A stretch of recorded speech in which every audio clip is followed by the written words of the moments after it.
A piece of silicon, smaller than your fingernail, has become one of the most strategically important objects on Earth. Your phone needs it. Your car needs it. And the massive data centers powering artificial intelligence need thousands of them. But here's the surprising part.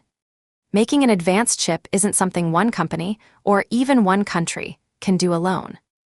The process depends on an incredibly complex global supply chain. And right at the center of that chain sits Taiwan.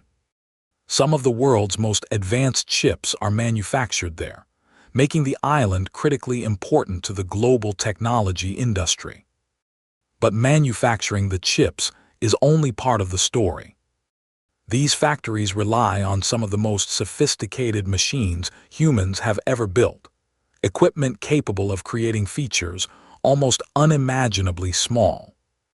And that is why governments are paying attention.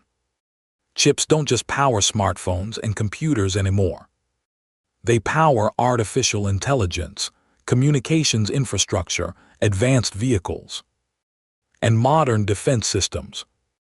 That has transformed semiconductors from an ordinary technology business into a matter of national security. The United States and China are now competing over advanced processors, manufacturing technology, export restrictions, and the factories that produce them. Then came the AI boom. Suddenly, demand for extremely powerful computing chips exploded. Governments and technology companies responded by committing billions of dollars to new semiconductor factories. But there's a problem. You can't recreate this industry simply by building another factory. You need specialized machines, materials, software, engineers, manufacturing expertise, packaging facilities, an entire ecosystem. And we've already seen what happens when that ecosystem breaks down. During the global chip shortage, vehicle production slowed, electronics became harder to obtain, and factories around the world felt the impact. So the chip war isn't really about one tiny piece of silicon. It's about something much bigger. Who controls the infrastructure behind our increasingly digital world?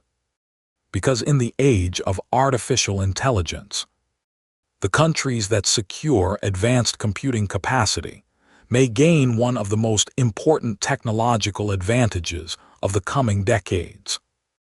And that leaves one enormous question. Asterisk, who controls it? Asterisk.